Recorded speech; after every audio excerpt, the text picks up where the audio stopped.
You're now listening to the Adiel Gorel Show.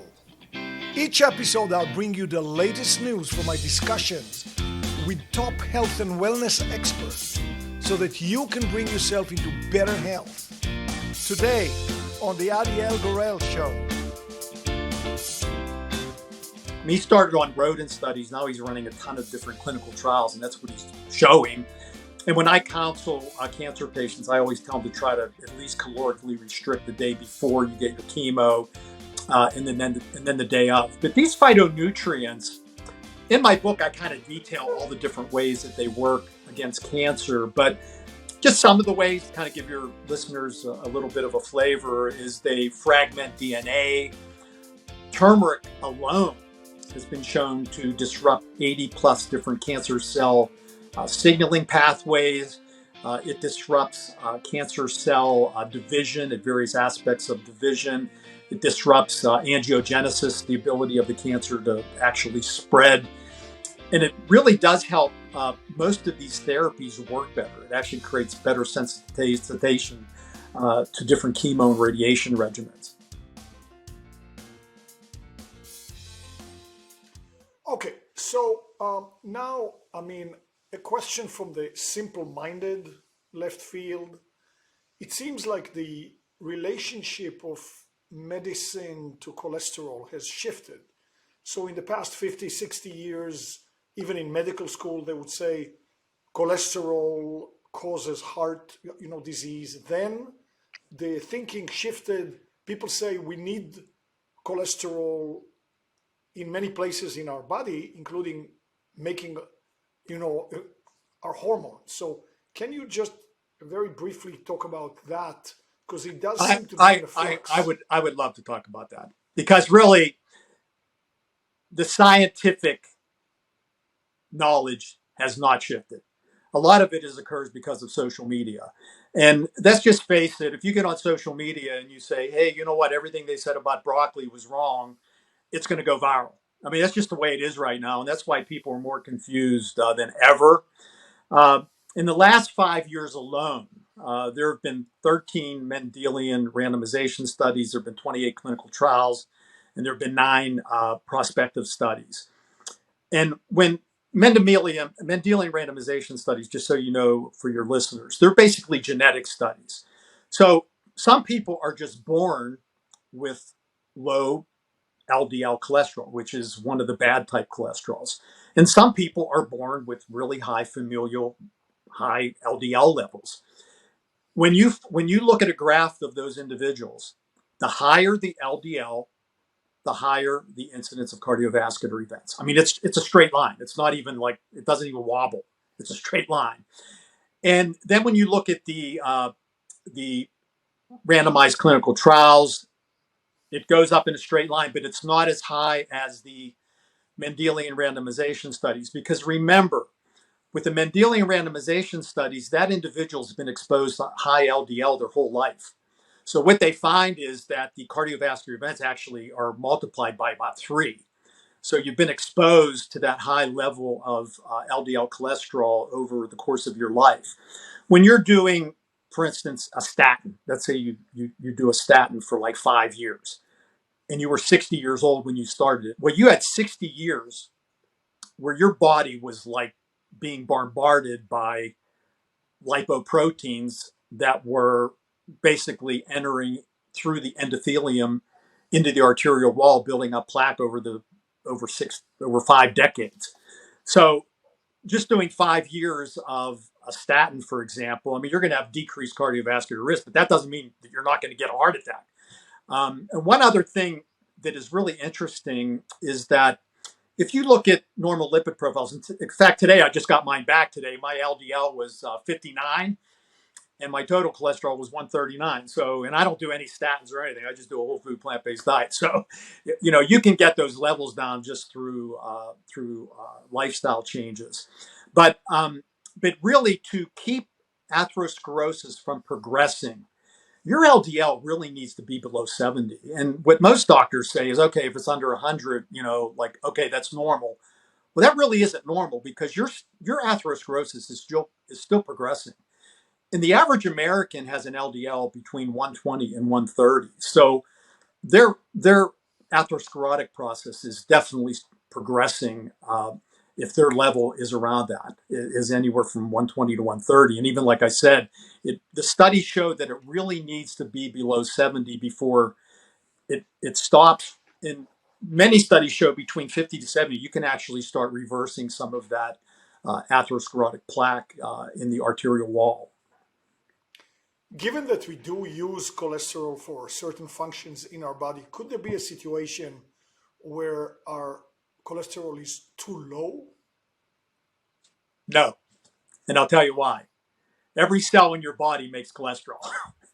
Your body makes all the cholesterol it needs. Anything that we add to it is not helping your body in any way. Like I ingest zero cholesterol. Okay, Plant foods have zero cholesterol. And even with that, my total cholesterol was 139. It wasn't like it was zero. I still had, my liver was still making, what I needed for steroid synthesis for cellular membranes. You need it for your brain health. Your brain makes cholesterol. I mean, every cell in your body makes all the cholesterol it needs. So anything that we eat is not beneficial. They've actually gotten cholesterols down. I don't know if you've ever heard of PCSK9 inhibitors, but it's kind of the new anti-cholesterol drug. You actually get an injection like I think it's every 2 weeks. But they've actually gotten cholesterol levels down to 30, and they find that there's no negative effects on the patient's overall health when they get it that low. Personally, I don't think you need to get it that low, but I have a friend of mine, for instance, that had a dissecting aneurysm. He almost died. I mean, they got his down about that low, but if I were him, I'd probably want mine that low. Um, but but yes, cholesterol is made in every cell in your body, and I agree that you need it, but your body makes all the cholesterol it needs. You don't need to eat cholesterol for normal functioning. okay. Going now to fruits and veggies, and we'll talk about the distinction, between fruits and veggies and the types. But starting out, as most people will probably not eat the real veggie, the real fruit in the amount that we would like them to see. Are dehydrated forms such as powders, assuming the powder was made in a way that didn't, introduce bad stuff into the mix, are they acceptable? Absolutely. Do you know what I do every morning? You're not going to believe this. So when I wake up in the morning, first off, I do time restricted eating. I usually I don't do it the best way that you should do it. I eat my last food at about 8. In fact, I always eat a like pineapple and watermelon before I go to bed because I really believe strongly that cancer patients need to really keep alkalinized. And I have an alkaline chart that I give all of my patients. It has the most alkaline foods, the most acidic foods, and I really try to keep them. I try to keep their pH really leaning towards 7.45 every morning. I have them check their urine pH. I like their urine pH to be between 6.5 and 7.5 because cancer really does not do well in a more alkaline microenvironment. Um, so, um, so every morning when I wake up, I always tell my patients I pee on the little urine strip. I'm always about 7.5, so that's very important. So I eat my last food at 8. I usually don't eat until noon the next day. Now, at about 7 o'clock, I usually wake up. I usually try to get 8 hours of sleep, which is another important. That's one of the precepts in my book. I think sleep is extremely important. Um, I consider when I drink my coffee, I'm still in my fasting state, but I add 12 different freeze dried powders to my morning coffee. I add raspberry, strawberry, blueberry, blackberry, acai berry, goji berry, grape powder. What else do I do in there? Cacao is a big part of it. In fact, that's kind of the primary one that I add because I try to develop this kind of a hot chocolate taste. I put cinnamon, a couple little pinches of clove in there, and then I always put baking powder in my coffee because coffee is acidic and cacao is also acidic. So that neutralizes the acidity. But the reason I do that is what most people don't realize is when you do for instance, a blueberry freeze dried powder, Um, for every gram of freeze-dried powder that you intake, that's like eating 50 grams of blueberries. And plant foods have over at least 100,000 phytonutrients. I'm a really big proponent of phytonutrients. I have a lot of lectures on my website on how phytonutrients act synergistically. Jed Fahey, who's probably one of the most premier experts on phytonutrients, he actually feels there's probably over 5 million phytonutrients in plant foods. We've only studied about 150 of them. And when we do study them, they all have very powerful antioxidant, anti-tumor activity, anti-inflammatory activity, and they have very strong ability to affect your genetics. They call that epigenetics. So when I do that in the morning with all those different fruit powders in there, and then I basically add, I use a 24-ounce Elo cup. It's a coffee cup. So my fruit powders get me probably about an eighth of the way up. The coffee gets me about halfway, and then I add soy milk, and then I throw it in the microwave because my soy milk's like in the refrigerator. I put a stirrer in there, and then first thing in the morning, I do my science research. I do a lot of my computer work, and then I just basically just sip it. And I kind of like the way I look at that is that I'm basically getting like a chemo infusion first thing in the morning in a fasted state.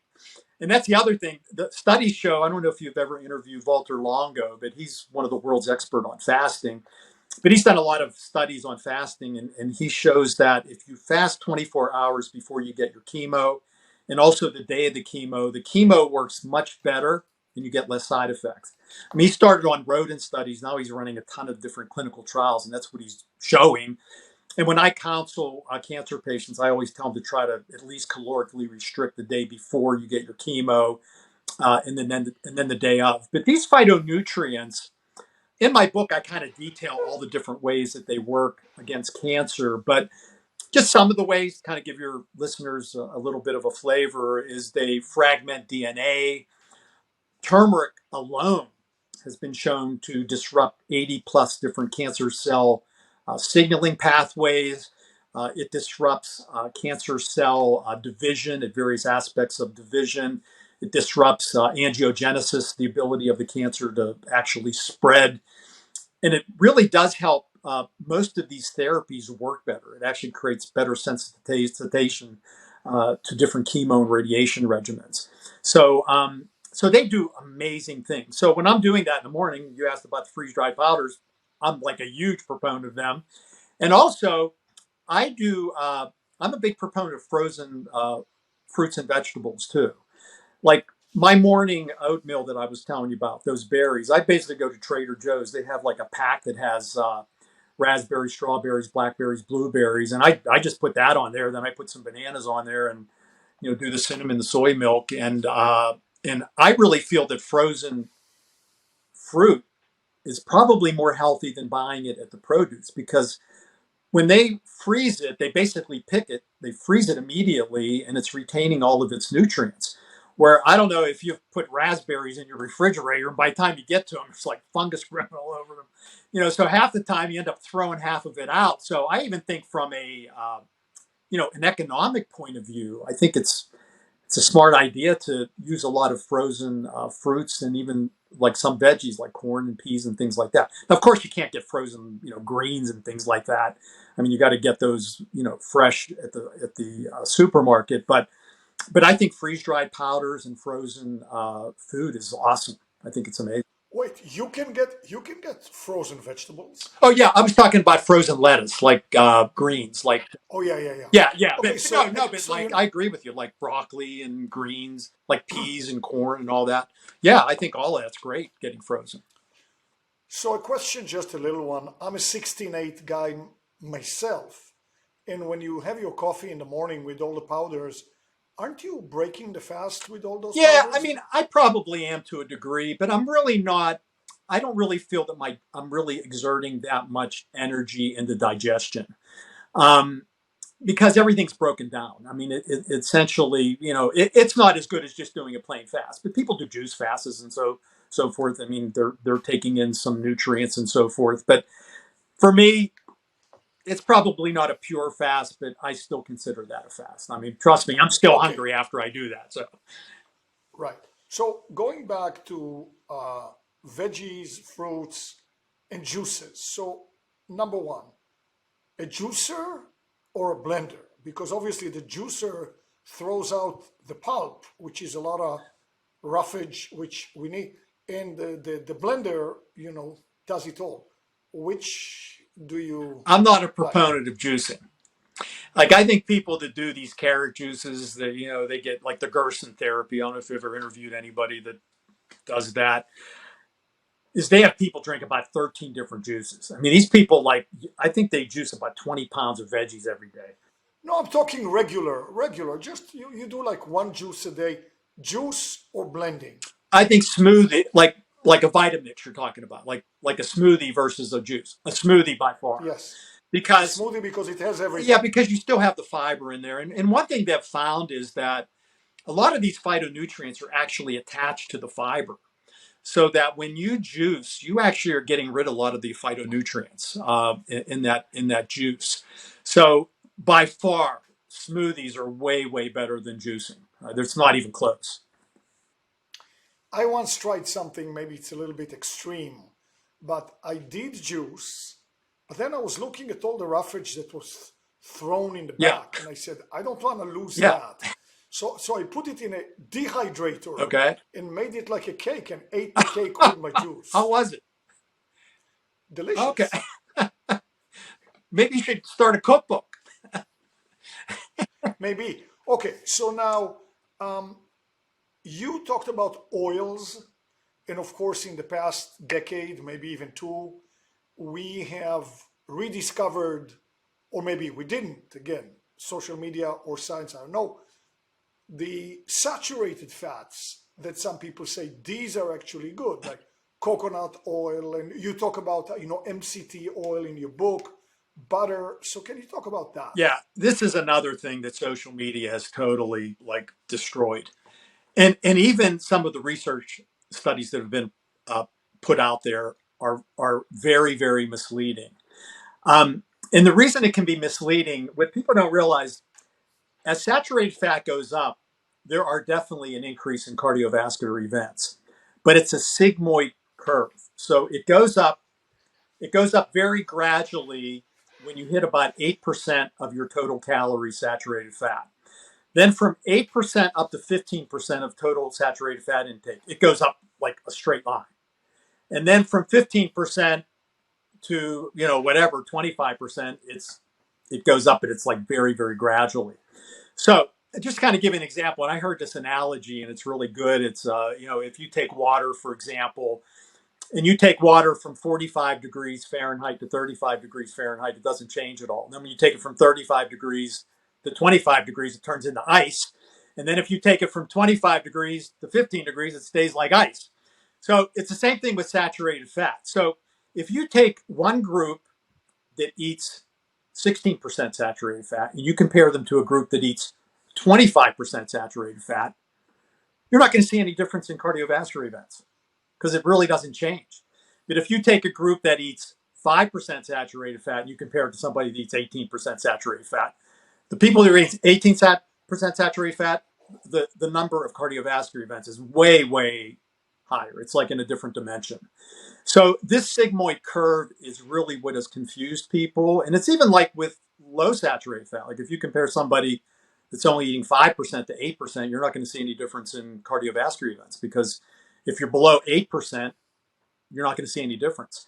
And that's one reason the American Heart Association recommends keeping your overall dietary saturated fat content to 10% or less because the studies do show over and over again, and I'm talking about hundreds of studies over many years, is that the higher the saturated fat gets over, especially 10%, the higher the incidence of cardiovascular events. And the other thing that we do know is that saturated fat has a direct correlation with LDL cholesterol. And the way that it does that, it decreases the number of LDL receptors on the liver cells, so they can't metabolize the LDL. So the LDL starts accumulating in the bloodstream.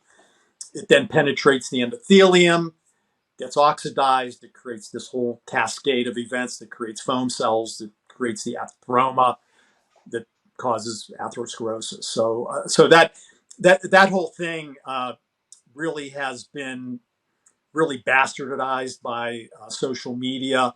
The other thing is, if you take a group that's eating a high saturated fat diet and you compare them to another group that's eating low saturated fat, but they're eating high refined carbs, the people that are eating the high refined carbs actually are going to have more cardiovascular events than the people that are eating the high saturated fat. So that's the other thing. If you do that kind of a study, then all of a sudden it makes it look like the saturated fat is okay and the low fat is really bad. So there's ways that you can really bastardize the science. And a lot of studies have done that, and the social media has definitely done that. And even doctors, I see some doctors on social media that propagate some of this stuff, like, the carnivore diet. Paul Saladino, he wrote the Carnivore Code. I mean, he was on Joe Rogan. He was bragging that his LDL cholesterol was 533.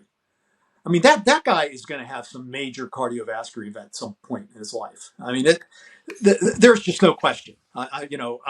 So propagating this kind of stuff is really going to hurt a lot of people in the long term. Things like the carnivore diet are very new. We don't have long term studies, even on keto diets. For example, we do know that they are high in saturated fat, and we know over the course of time, they're going to have very negative effects on cardiovascular events. Can we talk about vitamin D and its relation to cancer or cancer prevention or amelioration in some way? Yes, I try to keep my patients' vitamin D levels between 80 to 100 nanograms per mil. Um, if you look on lab studies, they'll usually tell you it needs to be anywhere between, I think, 40 to 60. I really do think it needs, for cancer patients at least, it needs to be 80 to 100. We do know, especially when COVID was going on, there were a lot of studies that were coming out that showed that people that had lower vitamin D levels had a much higher incidence of getting COVID. And then if they got COVID, they had a much higher incidence of actually being hospitalized and then actually dying. And we do know that there's vitamin D receptors on just about every single cell in your body. And we do know that it is directly correlated with immunity. It does a lot of other things. It helps bone health and so forth. But we definitely know it's correlated with immunity. And obviously, when you're dealing with cancer, I mean, you want your immune system really in tip-top shape. If somebody is not a cancer patient, but a lot of what you talk about is preventing, what would be the range of vitamin D that you'd like to see? I mean, even people like my family members, for example, I tell them to try to keep it between 80 to 100. I think if you're Okay. between 40 to 80, you're probably fine. Um, I think people in the north, the northern climates where there's not a lot of sun. I live in Pittsburgh. It's been cloudy for 5 straight days. We hardly ever get sun here. Um, People in the northern climates definitely should be taking some kind of vitamin D supplement. In fact, there was a study, it was a few years back, and they did vitamin D levels on everybody in a family practice up in, it was a northern city. 90% of the people had low vitamin D levels. So it's very, very common for vitamin D to be very low. And then during COVID, everybody was staying inside. So instead of getting outside, they're cooped in all day. They're not exercising. That's probably the worst thing they could have been doing for their immune system. So All right. I'm going to jump for just 1 second back to the animal product. What do you think of the hot new? It's not hot and new, but it's their bone broth. Same thoughts? yeah, yeah, same thoughts. Also, one thing about bone broth, you need to realize that lead accumulates in your bone marrow, and that's a good way to get lead toxicity. So there are, once again, it's an animal product. Um, in the bone marrow, I mean, it could have what I have. It could have multiple myeloma or leukemia. I mean, you really don't know when you get bone broth. But my wife and I, we just use vegetable broth. I mean, we actually do all of our cooking with vegetable broth. We don't even cook with oils. The only oil that we really like to use on our salads is a high quality extra virgin olive oil. We use Lucchini brand. In fact, one of the things your listeners should know, if they're ever wondering about a an oil or a supplement or like soy milk, for example, like what's the best brand? There's a website called consumerlab.com. I don't know if you've ever been on it, but if you sign up, it's very inexpensive, like for the year. But I was using for instance, a Carapelli extra virgin olive oil. And I thought it was a good olive oil. Then I went on there and I found out Carapelli was like 25% rancid.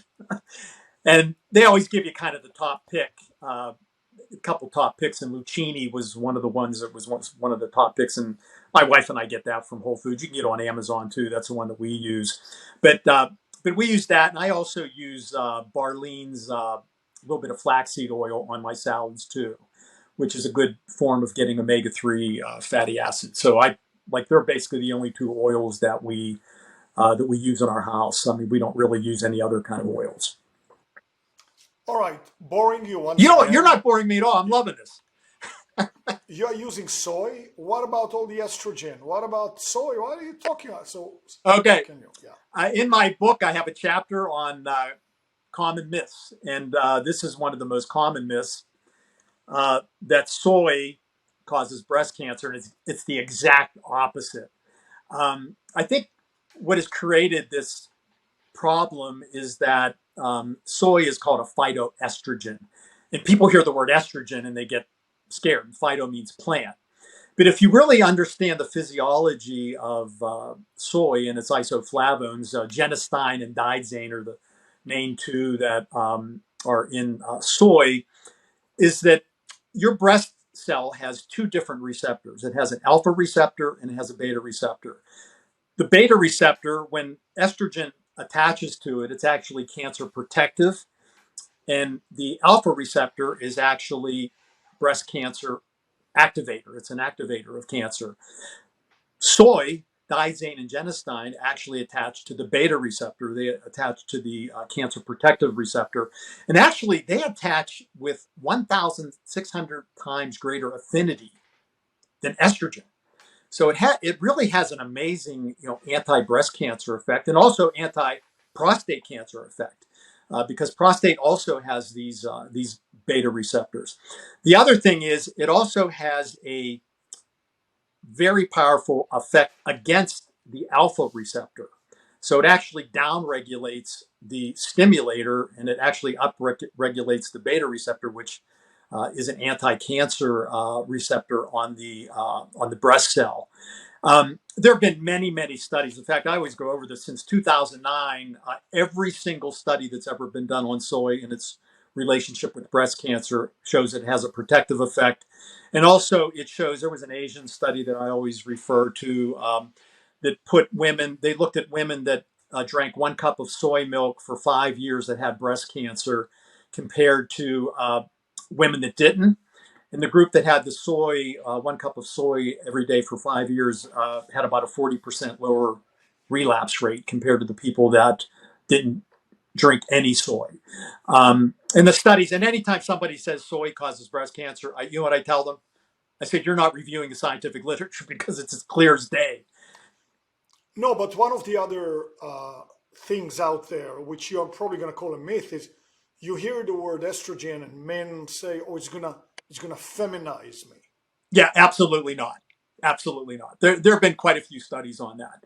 It has absolutely no effect on testosterone levels at all. So, all right, I want to move on because of course, you mentioned, and it's common knowledge that cancer thrives in a low oxygen exactly. environment or no Right. oxygen. So, can you talk about the importance of exercising and how much and other means to bring oxygen there to make the cancer, so to speak, uncomfortable? Exactly. Yeah, in my book, I have a really good study that was published in one of the major journals, and what they showed, it was actually a rodent study, and they put these rodents on very extensive exercise, and they compared them to, and these rodents all had cancer, and they compared them to rodents that were sedentary, and they found that the rodents that were very active actually had a 90% higher oxygen level in the cancer microenvironment. So exercise is really one of the 5 precepts that I write about in my book. It's basically a whole food, plant-based diet, targeted supplements. I personally take over 30 different herbal supplements, exercise, stress reduction, and then making sure you get 8 hours of sleep. And then I'm actually writing a second edition to my book, and I really did ignore it, keeping your toxins down, ways to kind of get rid of toxins in your body.